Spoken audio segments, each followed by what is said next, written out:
This week will be a week of open doors.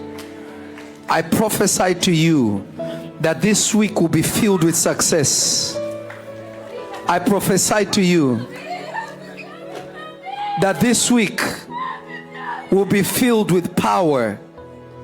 I prophesy to you that this week will be filled with grace. In the mighty name of Jesus.